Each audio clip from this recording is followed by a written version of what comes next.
Samantala, nauwi sa madugong pagtatapos ang hostage-taking sa Sampaloc, Maynila. Na-arrest ng suspect pero namatay ang isang hostage. Saksi si Steve Dailisan. Agad kinordona ng Manila Police District SWAT team ang paligid ng gusaling ito kung nasaan si Juanito Vergante at ang mag-asawang hinostage niya. Gamit ang megaphone, sinubukan makipagnegosasyon sa kanya ng mga otoridad.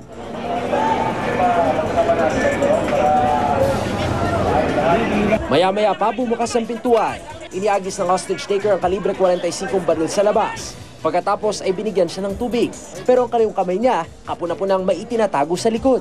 Gusto niya barilin namin. Kaya sabi hindi pwede, sumuko ka, parang ayusin natin. Maawa ka sa mga pamilya mo ka, o yung mga anak mo. Sa ikatong palapag ng gusali, tanaw sa teres ang kamay ng isang babae na tinamaan daw ng bala sa dibdib at kamay ng sospek. Ipinaglatag pa siya ng hagdan, pero hindi na raw niya kakayaning bumaba. Nang makalapit ang negosyador, dinambahan niya at ng mga nakabang SWAT at bomb squad ang sospek, pero nakapaghagis pa rin ito ng granada. Mabilis na nagsitakbuhan ng mga osisero sa paligid at nagkatapakan. Isang pulis ang napahiga pa malapit sa pinagtapunan ng granada na hindi naman sumabog. Kasunod nito, binitbit na ng mga otoridad ang sospek, pinosasan at isinakay sa police car.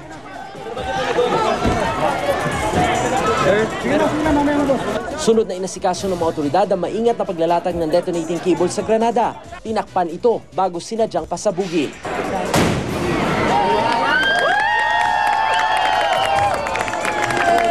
Nang makasigurong ligtas na ang lugar, saka pinanhik ang mag-asawang hostage victim. Patay na ang lalaki sa tama ng baril habang isinugod naman sa ospital ang sugatan niyang may bahay. Kwento sa akin ng anak na nakasaksi sa buong pangyayari, nakipag-usap daw sa kanyang ina ang sospek nang mauwi ito sa pagtatalo. Nasa kwarto po kami lahat nung binaril po yung mama ko. Narinig po namin yung mama ko po, narinig po namin yung putok. Tapos sinarang na po ng papa ko yung pintuan doon sa kwarto namin. Tapos ako po, pinalabas ko na po yung mga kapatid ko po doon sa may terrace po namin. Tapos sinarangan ko po yung pinto hanggang sa makalabas po sila sa may fire exit. Matagal na raw nilang kakilalang hostage taker kaya di nila inaasahang hahantong sa ganito ang pagtatalo. Regarding po sa pera yung pinag-aawayan po. Isinailalim na sa debriefing ang apat na magkakapatid. Ginagamot naman sa ospital ang kanilang ina. Paliwanag naman ng suspect sa GMA News, nagdilim ang paningin niya dahil sa hindi pa rin umano pagbabayad ng mga biktima sa kanilang utang na aabot sa 300,000 pesos. Wala pang interes. Yun na nga, yung humingi ako ng sa kanila na kahit pang tuition man lang ng anak ko. Ako, si Steve Dailisan, ang inyong saksi. Hustisya naman ang hiling ng mga kaanak ng isang doktor sa Bacolod na pinagsasaksak ng di bababa sa 30 beses. Pero depensa ng dalawang suspect na teenager, dumapensa lang daw sila ng molestyahin umano ng biktima. Narito po ang report. Sa kuhang ito ng isang cellphone, makikita ang dalawang lalaki na pumasok sa isang kusina. Pinagpapalo nila ang isa pang lalaki ng bato bago siya inundayan ng saksak. Sadya naming hindi ipinakita ang kabuuan ng video dahil nakababahala ito. Matapos ang mahigit 5 minuto, wala nang buhay ang biktimang si Dr. Andres Gumban na nagtamo ng 35 saksak sa katawan. Ang video kuha mismo gamit ang cellphone na sinetap umano ng dalawang suspect. Nakuha raw ang cellphone sa gamit ng mga suspect 5 araw pagkatapos ng krimen. Mga saksing kapitbahay ang unang nagsumbong sa kanila. Sinampahan na sila ng kasong robbery with homicide at robbery with murder. So sang natumba ini ining 18-year-old nga taga Sagay. Nakita ta sa video nga ginbuno niya. I think apat ka bisis. Amo ning mga fatal wounds man ni doktor. Umamin ng dalawa na sila ang pumatay sa doktor. Languro sila sa alak bago mangyari ang krimen. Naskaan lang ito, panalay ma. Dumepensa lang daw sila ng molestyahin umano ng biktima. Pero hindi ito kinagat ng mga pulis dahil wala namang sexual assault na napanood sa kanilang cellphone video. Pagnanakaw ang isa sa mga nakikita nilang motibo. Nga may mga pila ka mga valuable items si doktor nga until now missing. Atong 15,000 pesos nga cash nasulod ato sa envelope until now hindi makita. Ang iyang iPad, ang iyang rilo, kagang iyang kulintas, no? Nga may pendant ini nga malanon. Nasa kusudiya naman ng DSWD ang minor de edad na sospek. Tayo kung nakasala man ito, sansyawan lang ko nila kay hindi first man na tao, hindi perfect. Galing naman na galing yung pangbudayan ko lang nasala ko. Pero ang hiling ngayon ng mga kaanak ng doktor, mabigyang hustisya ang nangyari sa kanilang mahal sa buhay. Para sa saksi, JP Soriano, nag-uulat. Sa ibang balita, nilinaw ni Pambansang Kamao Manny Pacquiao na na-misquote daw siya sa lumabas na artikulo sa isang website. Ayon kay Pacquiao, bagamat tutol siya sa same-sex marriage, hindi raw siya galit sa mga miyembro ng lesbian, gay, bisexual, and transgender community. Saksi si Jamie Santos.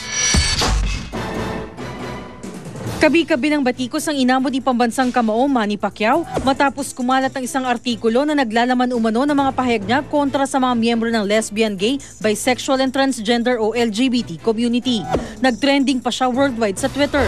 Pero paglilinaw ng Pambansang Kamao, iba raw sa aktual na interview ang lumabas sa artikulo ng website na examiner.com. Giit ni Pacquiao, hindi raw siya galit sa mga LGBT. He asked me about if I'm favor of the Obama is promoting the gay marriage. Sabi ko, hindi ako pabor dyan sa same-sex marriage. Gid pa ni Pacman, hindi raw galing sa kanyang bersikulo mula sa Biblia na laman ng kontrobersyal na artikulo. Dahil sa bersikulo, inakala ng ilan na naniniwala si Pacquiao na dapat mamatay ang mga bading. Actually, wala akong kinote na verse sa kanya. In fact, wala akong verse na binanggit sa kanya. At kung magbanggit man ako ng verse, hindi ko alam yung Leviticus. Ang sumulat naman ng artikulo na nasa opinion column daw at hindi isang news report. Nilinaw na siya mismo ang naglagay ng bersikulo at hindi binanggit ni Pacman sa kanyang panayam. Nowhere in my article did I say that Manny invoked and Manny recited that specific verse. Ako si Jamie Santos, ang inyong saksi.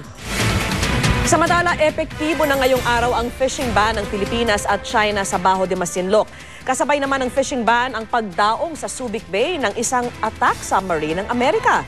Saksi si Cedric Castillo.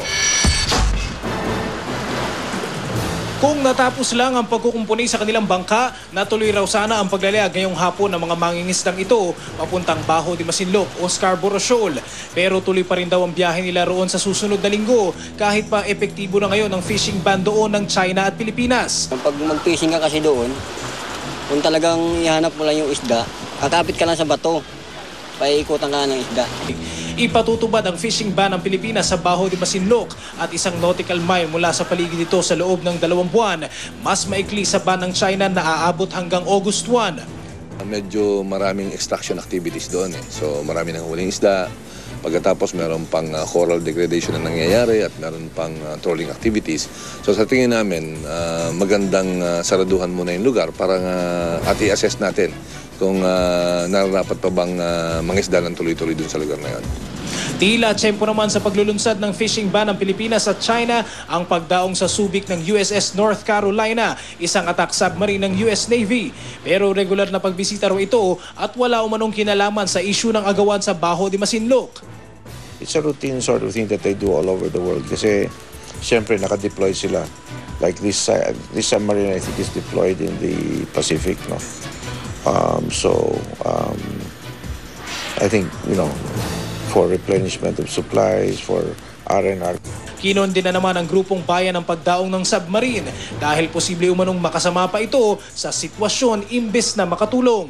Mula rito sa Iba, Zambales, ako si Cedric Castillo, ang inyong saksi. Sa Batangas, patay ang isang ginang at ang kanyang anak ng maaksidente ang sinasakyan nilang bus sa Star Tollway.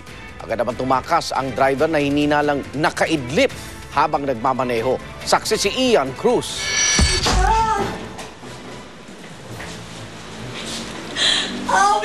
Halos pagsakluban ng langit at lupa si Deli Manalo nang masilayan ng mga labi ng pamangking si Rita Suege at anak na si Elijah, 2 taong gulang.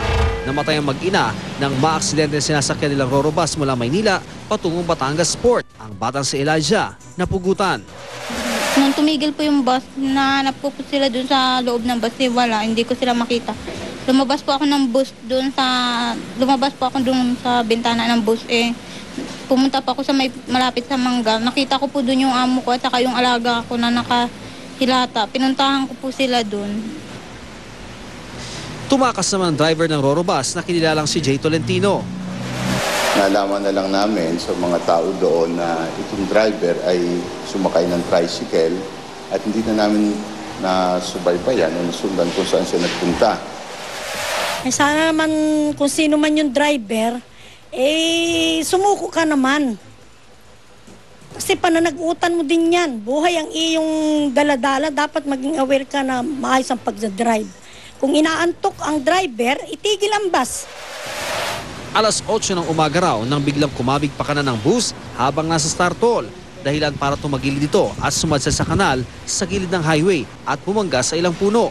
Nabasag tuloy ang salamin ng bus sa kanang bahagi. Hinala ng konduktor, napaidlip saglit ang driver. Parang kisap mata lang, parang medyo nakapikit lang yung partner ko talaga sa tapos nakatabi ng biglang bus. Ay akala ko nag-aano lang, nung makita ko palapit na bigla akong tumaya, tinapi ko siya.